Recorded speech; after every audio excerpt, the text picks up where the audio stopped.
आदम से इब्राहिम तक इंसानियत और ईमान का पहला सफ़र। क्या आपने कभी सोचा है कि इस धरती पर पहला इंसान कौन था? वह कैसा दिखता था? उसने कैसी जिंदगी गुजारी थी? और आखिर अल्लाह ने इंसानों की हिदायत के लिए पैगंबरों का सिलसिला क्यों शुरू किया? आज हम हज़ारों साल पीछे चलेंगे, उस दौर में जब न कोई शहर था, न कोई मुल्क, न कोई बादशाह। सिर्फ अल्लाह की बनाई हुई एक नई दुनिया थी और उसमें पहला इंसान आने वाला था। अल्लाह ने फरिश्तों से फरमाया कि मैं ज़मीन पर अपना एक खलीफा बनाने वाला हूँ। फिर मुख्तलिफ मिट्टियों से आदम अलैहिस्सलाम को पैदा किया गया। जब उनका जिस्म तैयार हो गया तो अल्लाह ने उसमें अपनी बनाई हुई रूह फूंकी।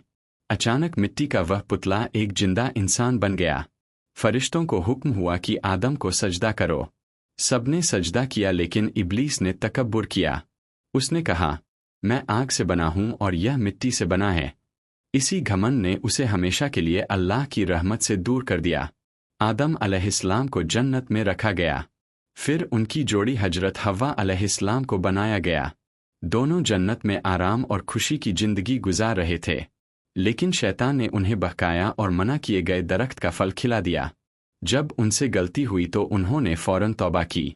उन्होंने अल्लाह से माफ़ी मांगी और अल्लाह ने उनकी तौबा कबूल कर ली। लेकिन अब उन्हें धरती पर भेज दिया गया था। यहीं से इंसानियत का सफ़र शुरू हुआ। धरती पर आदम और हव्वा कुछ समय अलग अलग रहे। फिर अरफात के मैदान में उनकी मुलाकात हुई। उन्होंने अपने बच्चों को अल्लाह की इबादत सिखाई और इंसानियत की पहली बस्ती बसाई।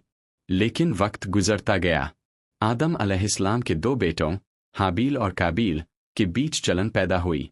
काबील ने अपने भाई हाबील को कत्ल कर दिया। यह इंसानी इतिहास का पहला कत्ल था।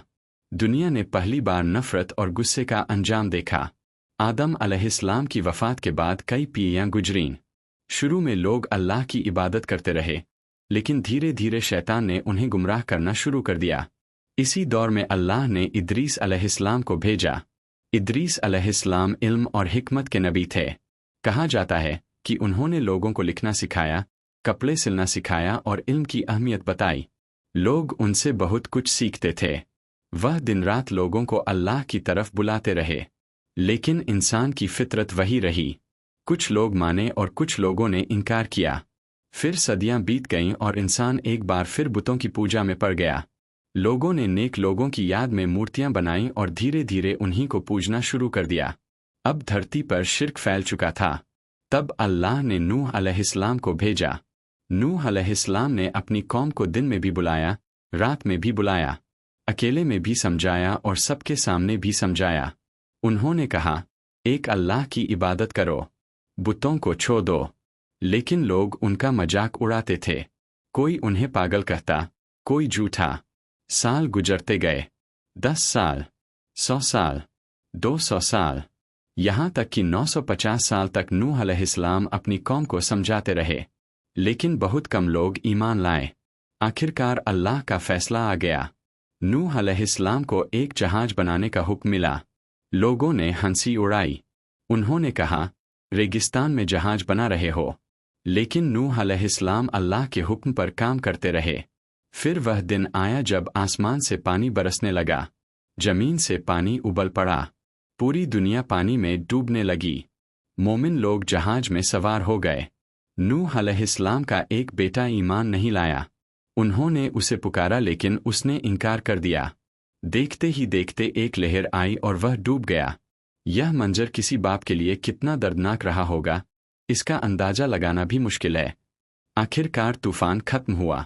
जहाज एक पहाड़ पर जाकर ठहर गया। इंसानियत ने एक बार फिर नई शुरुआत की। नूह अलैहिस्सलाम के बाद इंसान बढ़े, शहर बने और ताकत बढ़ी। लेकिन फिर वही गलती दोहराई गई। लोगों में घमंड आ गया। यमन के इलाके में आद नाम की कौम रहती थी। वह बहुत ताकतवर थी, ऊंचे ऊंचे महल बनाती थी। उन्हें लगता था कि दुनिया में कोई उनका मुकाबला नहीं कर सकता। अल्लाह ने उनकी तरफ हुद अलैहिस्सलाम को भेजा। हुद अलैहिस्सलाम ने कहा, अल्लाह से डरो, घमंड छोड़ दो।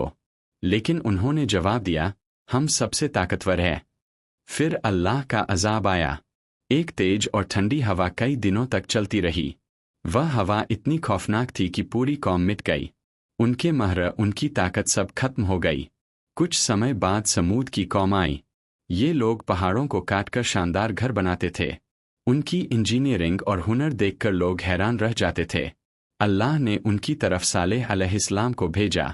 जब उन्होंने निशानी मांगी तो अल्लाह ने एक चमत्कारी ऊँटनी भेजी, लेकिन उन्होंने उस ऊँटनी को मार डाला। फिर एक भयानक चीख और जलजले ने पूरी कौम को खत्म कर दिया। आज भी उनके खंडहर दुनिया को यह याद दिलाते हैं कि ताकत और तकनीक इंसान को अल्लाह से बेनियाज नहीं बना सकती। फिर वह दौर आया जब दुनिया के सबसे महान पैगंबरों में से एक इब्राहीम अलैहिस्सलाम पैदा हुए। वह ऐसे माहौल में पैदा हुए जहां हर तरफ बुतों की पूजा होती थी, लेकिन बचपन से ही उनके दिल में सवाल उठते थे। उन्होंने आसमान के सितारों को देखा, फिर चांद को देखा, फिर सूरज को देखा, लेकिन जब सब डूब गए तो उन्होंने कहा, मैं डूबने वालों को अपना रब नहीं मान सकता। उन्होंने ऐलान कर दिया कि मेरा रब सिर्फ एक अल्लाह है। एक दिन उन्होंने कौम के सारे बुत तोड़ दिए। जब लोगों ने पूछा किसने किया, उन्होंने कहा, बड़े बुत से पूछ लो अगर वह बोल सकता है। लोग जवाब नहीं दे सके, लेकिन सच मानने के बजाय उन्होंने इब्राहीम अलैहिस्सलाम को आग में फेंकने का फैसला किया। एक बहुत बड़ी आग जलाई गई, इतनी बड़ी कि कोई उसके पास भी नहीं जा सकता था। इब्राहीम अलैहिस्सलाम को एक मशीन से आग में फेंका गया, लेकिन तभी अल्लाह का हुक्म आया, आग इब्राहीम पर ठंडी और सलामती वाली हो जा। और वही आग जो इंसानों को जला देती है, इब्राहीम अलैहिस्सलाम के लिए बाग बन गई। जब लोग हैरान रह गए तो उन्होंने भी हिजरत का रास्ता चुना। यहीं से एक नया दौर शुरू हुआ। इब्राहीम अलैहिस्सलाम की नस्ल से आगे चलकर इस्माइल, इसहाक, याकूब, यूसुफ, मूसा, ईसा और आखिर में हमारे प्यारे नबी मोहम्मद आए। और इसी के साथ इंसानियत की सबसे महान कहानी का अगला अध्याय शुरू होता है।